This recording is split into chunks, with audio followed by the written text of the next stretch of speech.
last chapter is on areas in the plane and volumes. So we're going to have solids of revolution, but we're also going to have other types of volumes. So with the area stuff, we've kind of talked about area a little bit before, but when we did, we always had functions that were above the x-axis. So if I talked about the area from A to B, we ended up finding like that, and we integrated f of x going from A to B. And we've had integrals that have been negative before.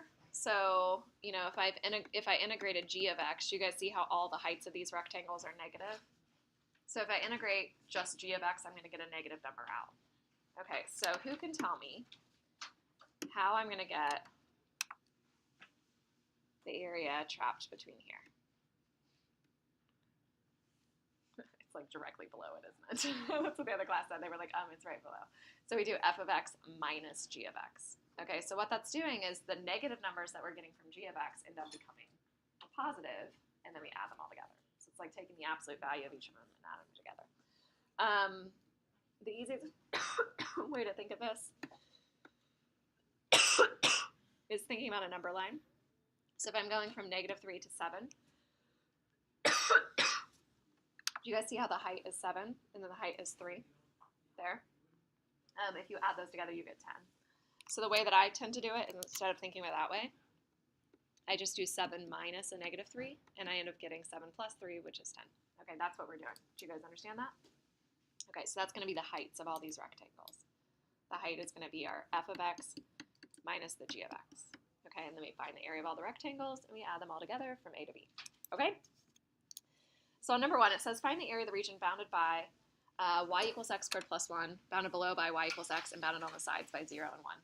So these questions can either be on the calculator portion or the non-calculator portion, so you need to know how to do without a calculator. Okay, do we know what these graphs look like? So if I have y equals x squared plus 1, it's a parabola that's been shifted up 1. And if I have y equals x, it's this line right here. So if I'm finding the area between those two curves from x equals 0 to x equals 1, I'm going to have something like that.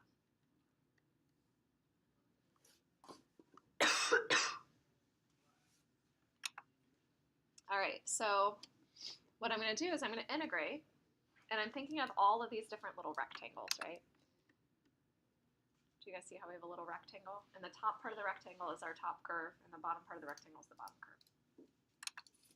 So which one was our top and which one was the bottom? Yeah, so we're going to have x squared plus 1 minus x. So what we did is we did the top minus the bottom. You'll hear me say that a lot. And we're integrating with respect to x, meaning everything in my integral is an x. Do you guys see how I have x's as my functions, and then I have from 0 to 1 in there. Those are x values as well. Okay, so this is going to be my area. And this would be easy to do by hand because this ends up being 0 to 1 of x squared minus x plus 1. We always like when we have zeros and ones, right? So we get 1/3 x cubed minus 1/2 x squared plus x, going from 0 to 1. So we have 1/3 minus 1/2 plus 1, which you could get them all to have a denominator of 6 if you want. So you could say 2 over 6 minus 3 over 6 plus 6 over 6. So we end up getting 5/6. So that's our area. Okay, and this is different than what you guys learned in geometry class. So we have had, you know, absolute value integration. Do you guys remember when we had the things like this? And we're like, oh, it's just going to be the area of this triangle, right? We've had things like that before, and they've all been like geometric shapes that we know. Rectangles, semicircles, right? Triangles. This is not a geometric shape that we know, right? It was something that had like a curve to it. And how do we find the area? We use calculus in order to do that, okay? All right, so number 2. So it says find the area bounded by the graphs of y equals 3 minus x and y equals x squared minus 9. Do we know what these look like as well? Okay, so let's start with the x squared minus 9. Okay, it's a parabola that has a y-intercept of -9. What are its x-intercepts? 3, -3. Yeah, 3 and -3. And what's funny to me is my students all like know how to graph this one. And then for some reason, some of my students like look at the next one and they're like, 3 minus x, what's that look like? I'm like, that's a line. Like, that's y equals mx plus b. I know it doesn't look like it's in the form of y equals mx plus b, but we can do this. So our y-intercept is going to be 3. And we're going to go down 1, right 1, down 1, right 1, down 1, right 1. Do you see how it's going to cross on that 3, 0 as well? Is it going to cross the parabola somewhere else? Yeah. Okay, so taking you way back 2 years ago, Algebra 2, we did things like this. You probably even did it in pre-calc, I would guess. Yeah, it's a system of equations, right? It's basically like in Algebra 2 when you were asked, oh, you have y equals negative x plus 3, and you have y equals x squared minus 9. You have a parabola intersecting a line. How do you find the intersection points? You do either elimination, where you like line them up. Not very nice with this one, right? Because you have an x squared and x. Or substitution. So I would take this x squared minus 9 and I would plug it in right here. Okay, so we're trying to find the intersection points.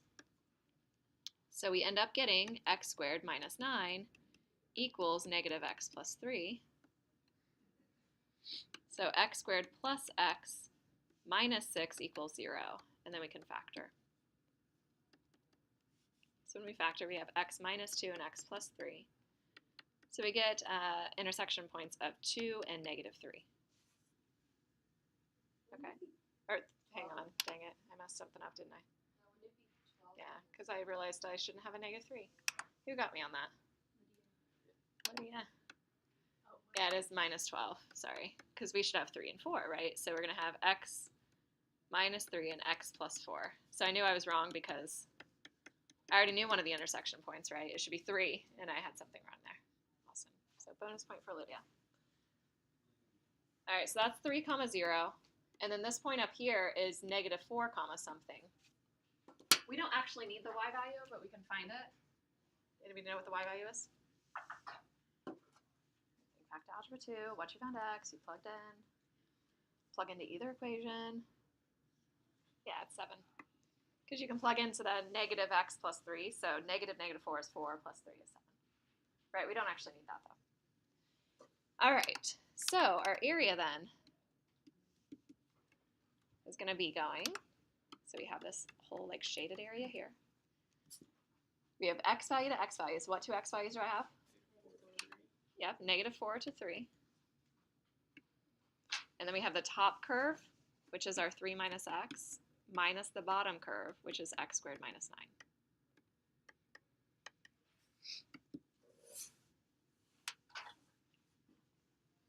All right. Yep. So are you distributing the, so you'd have 3 minus x squared plus 9. And you could keep going. Or you can use Math 9 if you want. So this would probably be one where I would let you use a calculator, just because you know how to integrate this by hand. It's just, do we have to waste our time every single question and integrate by hand? No. Do I need to do it every now and then just to make sure you still know how to integrate by hand? Sometimes, yeah. So this is where we get 57.16 repeating. And I magically got 343 over 6. And first period was like, how did you get that, Mrs. Cox? How do you know what fraction that was? Because I hit Math 1 on my calculator. And it changed it to a fraction. Math 1 is your friend. All right, so number 3. Can you also just set the calculator to display answers in fractions? Probably, yeah. So find the area bounded by the graphs of y equals x squared. We know what that one looks like. And y equals 2 minus x squared. That one looks like this. So it's a downwards parabola, and its y-intercept is 2. Just going to sketch these out. I need something to write on. Gotcha. All right, so every year I trick myself on this one. I tricked myself first period as well because, you know, it's first period. I was struggling. So I gave myself a hint. I said, be careful. A graph is very useful. And it says on 0 to 2. So I think when people see the area bounded by the graphs, they always want to be like, oh, it's here. So tell me why it's not there. Yeah, that's not from 0 to 2. It's like you've got negatives as well. So you're thinking negative 2 to 2, and that's what I thought this morning too. I was like, oh, it's going to intersect at 2. This point isn't at 2. So we got to find the intersection point. All right, so intersection points. So we have our y equals x squared, and we have our y equals 2 minus x squared. So we're going to do x squared equals 2 minus x squared. Add it over. We get x equals plus or minus 1. So that is the point 1 comma, if you plug in 1. This is the point negative 1 comma 1.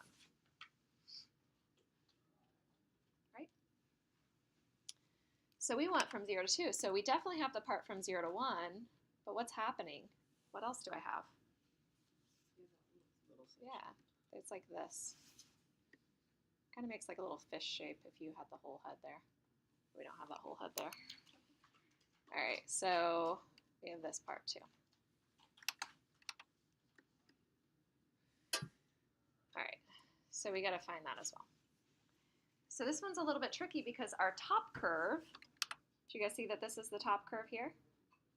Switches to the bottom curve on the second part. So what do I need to do? Yeah, I need to separate them. I need to do 2 separate intervals. So I'm going to say my area is going to be the first part, which is from 0 to 1 for my x values. And the top, which I have as that blue line, so 2 minus x squared, minus the bottom, which is our x squared.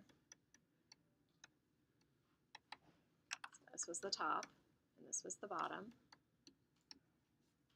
But then I have to add it to 1 to 2, where I have my top is x squared and the bottom is 2 minus x squared. So they switched. Okay? Then you could pretty quickly do this by hand. So it's 0 to 1 of 2 minus 2x squared dx, 1 to 2 of 2x minus, no, 2x squared minus 2 dx. But I'm lazy. Once you learn the beauty of Math 9, it's hard not to use it, right?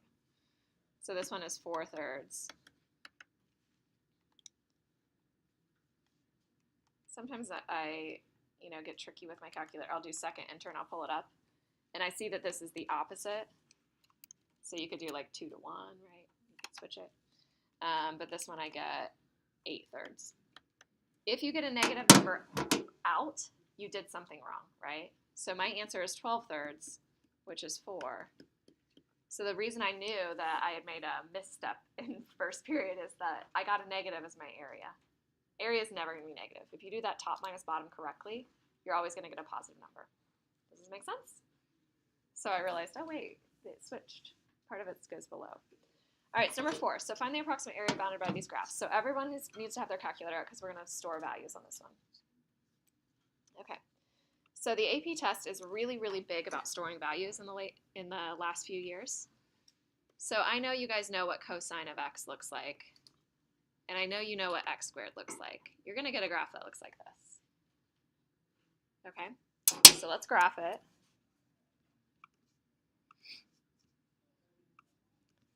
So on your calculator, I want you to go to y equals, and I want you to put in cosine of x. Make sure you're in radian mode, which I'm sure you already are, unless you're in physics right now. And then you hit graph. And it's kind of tiny. So if you want to zoom in, you can zoom in lots of different ways. You can just hit zoom in. Or you can do the Z box. I like the Z box. Kind of goes around exactly where I want it. But if I do zoom, and I just hit zoom in, it gives me a pretty good one. Can you guys see that?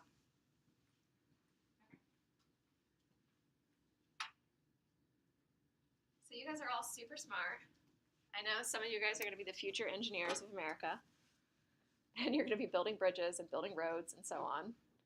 And you're never going to do intermediate rounding, are you? Do you know what that means? So in the middle of the problem, rounding, you're always going to be as precise as possible, storing numbers in your calculator until the very end, right? We've actually had some problems with WebAssign and people doing that. Yeah. Early and then Yeah. If you round early on like WebAssign and stuff, oh man, when you get to college and you have WebAssign for every math class, you need to know how to store your answers for sure. All right, so let's find these points. So does it look like they're symmetric? Tell me why you think that these might be symmetric. Use the math word. These are both even functions, right? Do you guys remember even? So these are actually in the same distance away from each other. But if you didn't know, we just do second trace intersect. So let's say I want to find the one on the right. I'll call it B since it's on the right. So I get 0.824. That's my x value. Okay, the AP graders don't want to just assume that you did magic and got this number.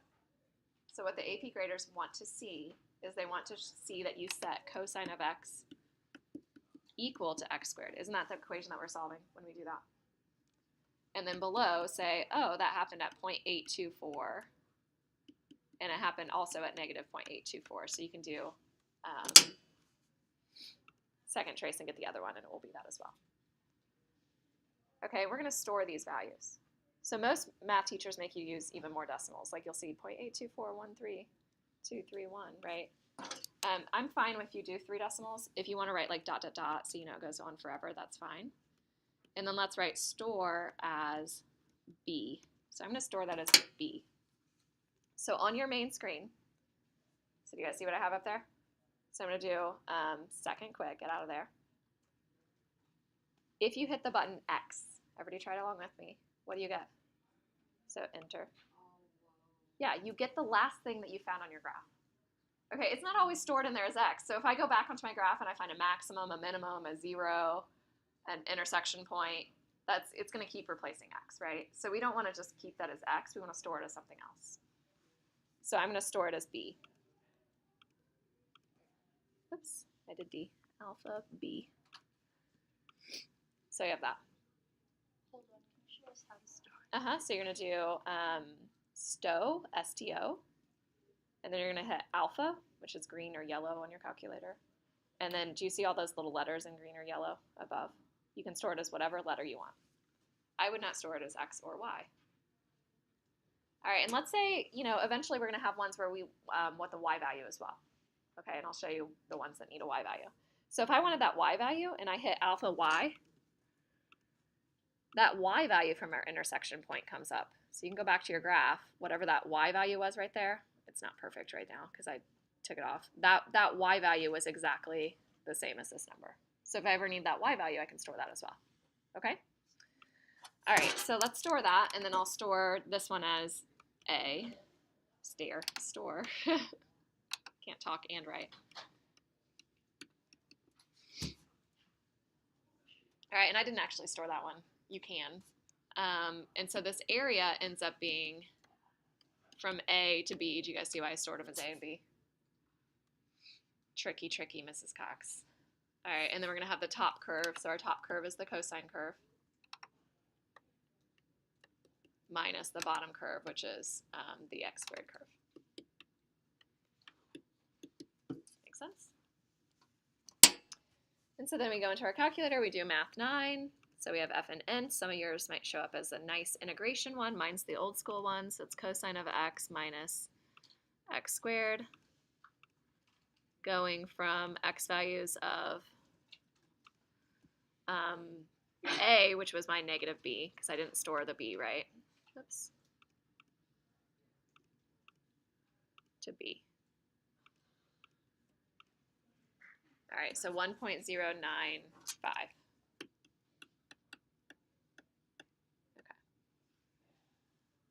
Good? All right. Calculus hacks. You ready for them? If you had a really long function, that one's obviously not. I would write something like let f of x equal that, or just f of x equals cosine of x. And then this one, I would write g of x is equal to x squared. Your setup to get this right would be a to b, f of x minus g of x. Why is that nice to do with the f of x and g of x? We've talked about this before. If you have a really, really long function and you mess up a negative or one of the powers or whatever, you're not going to get that setup wrong. Does that make sense? If you forget parentheses, like a lot of people will forget the parentheses around the second part, if it was more than one term, right, then you're not going to get that wrong. Okay, so I recommend doing that. It will just make things a lot easier for you with this setup. Okay, number 5. So find the area of the region bounded by the curves y equals sine of x and cosine of x between 0 and pi over 2. All right, question, is this pi over 2? Where is sine of x equal to cosine of x?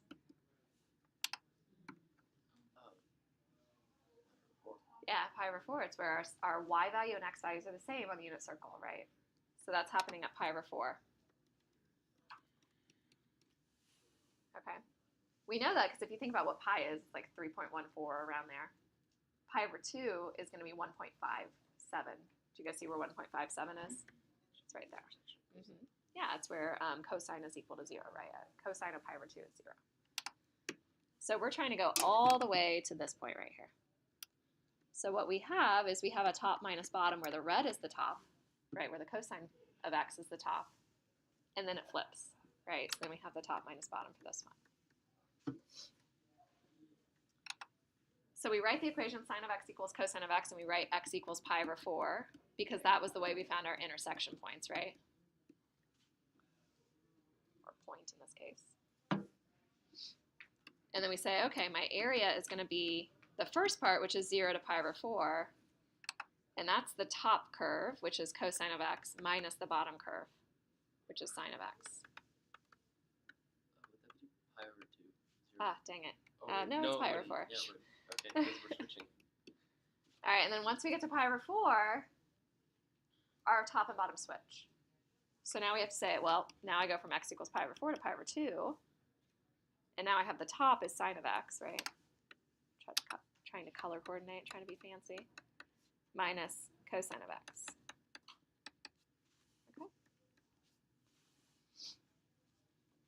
Okay, and it's really not that bad to do by hand because the pi over 4s, like the cosines and sines, are all the same, right? So if I have cosine of x minus sine of x and I'm integrating, I end up getting sine of x minus the antiderivative of sine is negative cosine, so it's going to be plus cosine, going from 0 to pi over 4. And then I have negative cosine of x minus antiderivative of cosine is sine, so minus sine of x, going from pi over 4 to pi over 2. You guys love doing this, I can tell. So it's root 2 over 2 plus root 2 over 2. That's the first part. Minus, don't assume the 0 goes away, right? What do I get when I plug in 0 for sine and cosine? Yeah, I get 0 for the sine part, and I get 1 for cosine. That's the first part. And then I have plus. Oh, this should be a 4, shouldn't it? That's a 4. You could have had a bonus point. All right, so it's going to be negative cosine of pi over 2. Cosine of pi over 2 is 0. Minus sine of pi over 2. Sine of pi over 2 is 1.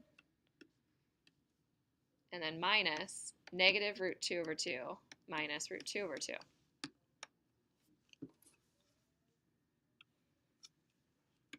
So we get root 2, well, root 2, just plain root 2, right? Because root 2 over 2 plus another root 2 over 2 is 2 of the root 2 over 2's, which is root 2. So I get minus 1, minus 1, minus root 2, minus a negative root 2 plus root 2. So I get 2 root 2 minus 2 is the answer. Now the reason I did that by hand is because I get a nice exact answer, right? If I did it using a calculator, I'm going to have a decimal. But will the test accept either? Yeah, they'll accept 2 root 2 minus 2 or the decimal version. That's fine.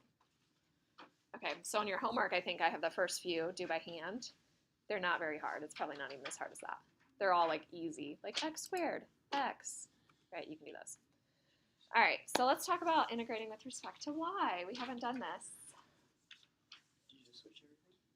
Yeah, so this one's actually a very, very hard one to integrate with respect to x, meaning going from x value to x value, top minus bottom. Do you guys see the issue here? The top curve is actually from the same function as the bottom curve. Do you guys see how they're both the blue line? So if I was doing that, I would take this, and I'd have to solve for y, and I'd have to do plus or minus root x. And that's complicated, right? So do you guys see how we'd have 4 pieces, 4 functions that we're dealing with? So we'd have the top minus bottom until 1, and then we'd have a new top and a new bottom, right, until 2. Okay, that's pretty complicated. Okay, so instead, we're going to integrate with respect to y. Okay, so previously, think about this. We had from x value to x value a function that had x's in it, right? Now we want to go from y value to y value, and in our function, we want all of these to be y's. We want a dy here, and this is y's. everything's going to be y's. Can we handle that? All right.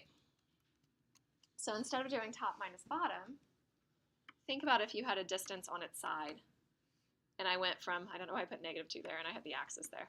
-2 to 5, what's that distance? 7.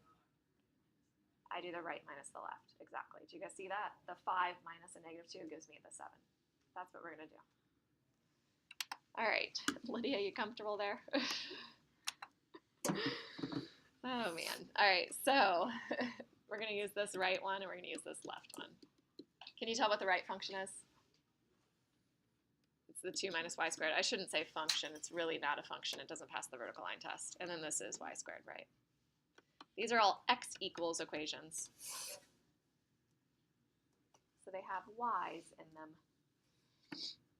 So our area is going to be from y values of -1 to 1. So these were y's. Our right curve, 2 minus y squared, minus our left curve, y squared, dy. So we have right minus left. So when I talk about rectangles, you know how previously we did an up and down rectangle? Here's what the rectangle looks like. It's a horizontal rectangle. And height, air quotes height, is the distance right minus left, okay? And then there's an infinite number of these in there. That's what's happening. All right, some of you guys are really bright students, and you're going to decide, oh, I'm just going to be really sneaky. And here's what you're going to do, because I've had lots of students do this in the past. Don't do this. I have students think, well, really, this is the same area if I just rotated it and I did y equals x squared and y equals 2 minus x squared. Abby's already doing that, I'm sure. Which is, it's okay. It's going to be really, really terrible in the future because these are not all like this beautiful function here. Some of them are really complicated. And when we get to volume, you're going to be really freaking confused. So trust me. Do the right minus left because it's going to cause you major, major problems when we start rotating things around an axis, which we're not doing yet, okay? So keep everything as y's. That's my word to the y's. All right, so here we go. So I'm going to do -1 to 1, and I'm going to have 2 minus 2y squared dy. If you notice you have -1 to 1, is it okay to do 0 to 1 and double it? Yeah, you could do that. If you want to, you could do it. All right, so math 9, if I do -1 to 1 or 0 to 1 and double, not a hard one to do by hand, we end up getting 8/3. Math 9. Yeah, so when you put it into your calculator, you can put x's, that's fine. It's just, it could be any variable there. So we'll just put the x because it's easiest to type in. Instead of doing alpha y each time.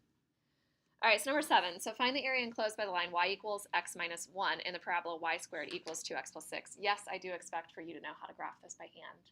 You've actually done this for 2 years now. You did it in Algebra 2 when you did conic sections. And you did it in pre-calc when you did conic sections. So you should know how to do this. All right, if you don't, that's fine. You do a little t-table. I would solve for x. So I would say that this is y squared minus 6 over 2 is our x equals equation. So what if I wanted to find the area of a polar graph? Ah, yes, we can do that. You know how to. All right, so let's say I plug in y equals 0. What do I get for x?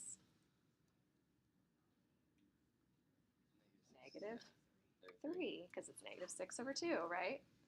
Let's plug in another even number, because if I do 1, see, I'm going to get like a fraction, which is fine. Let's plug in 2. 2 squared minus 6, 4 minus 6. Yep, so I get -1, actually. What if I plug in -2? Do I get the same thing? I do. I get -1. So if I start sketching this out, do you all recognize that it is a parabola on its side? Just by looking at that equation, y squared, x equals y squared is a parabola on its side. Is it opening to the right or to the left? Do you remember that at all?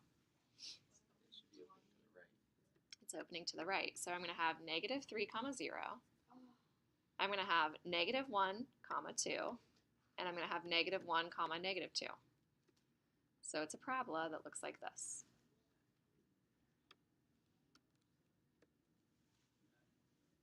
All right. And then we have a line y equals x minus 1. Well, that has a y-intercept of negative 1, and it goes down 1, left 1. Do you guys see how it's intersecting that same point? If you can see a point as you're graphing, right, what that is, that intersection point was negative 1, negative 2. All right, we need to find that other intersection point.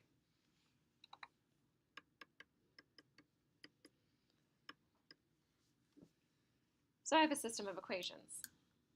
I'm going to solve both of them for x. So I have x equals y plus 1. And I have x equals y squared minus 6 all over 2. You see that we're just setting those two parts with the y's equal to each other. So I get y plus 1 is equal to y squared minus 6 over 2. And I start solving it out. I multiply by 2. Then I get everything on one side of the equation.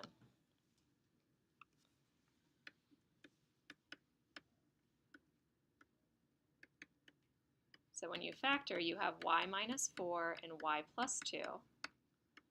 So we get 4 and negative 2. These are y values, right? Do you guys see the negative 2 one? That was the point we had before, negative 1 comma negative 2. This other point is up here. It has a y value of 4. You could plug into any equation. Do you guys see? Yeah?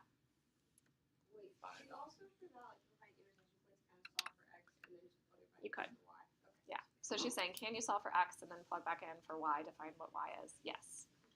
Do you think there's a reason I solved for x? Like I got x equals equations, I guess. Because I'm eventually going to do this right minus left biz, right? So that's what we're going to do now. So in order to find this area, I'm going to take the right curve minus the left curve. Do you see that that entire left side is that part of the parabola? Do you see why this would be hard to do top minus bottom? Everybody look up here. If I was going to do top minus bottom, I would have to divide it here. This top curve and bottom curve, although they look like they're the same curve, they are. They're different functions, right? Do you guys see what I'm saying? So like this, if I was going to solve for y, I would have 2x plus 6 equals y squared, and then I would take the square root. I would have two functions. I would have y equals the positive versions of 2x minus 6, and I'd have y equals the negative versions of 2x minus 6. That would be really, really complicated to do the antiderivative of. Okay, so it's much easier to learn this right minus left stuff. Okay, so we don't have to do that dividing line. All right, so our area then is going to go from y value to y value. What y values do I go from? Negative 2 to 4. Then I have my right curve, which was the line. But I want everything to be y's, right?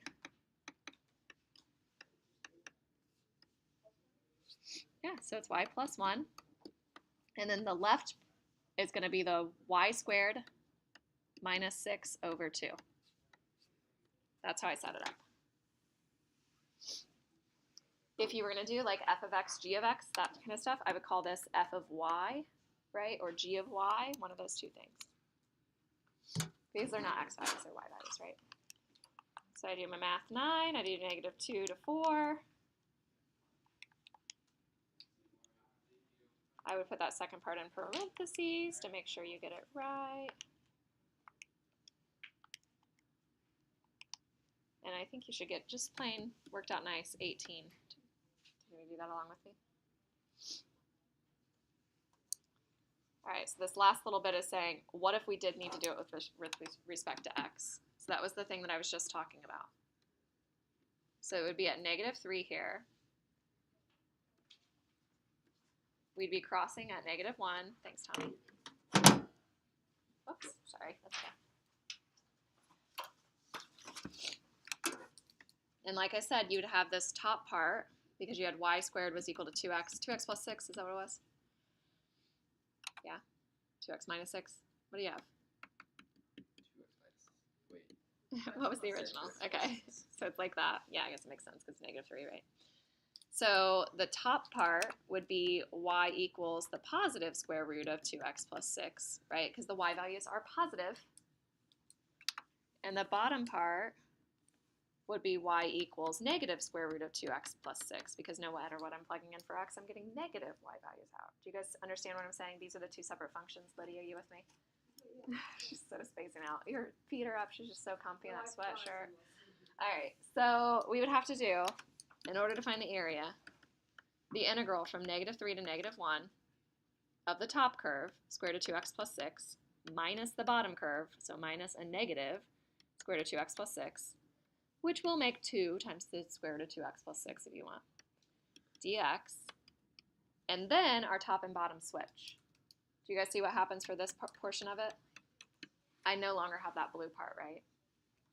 So it would be from -1 to this intersection point, which was that 5, 4 or 4, 5? 5, 4. 5, 4, so what value would I use? 5. 5.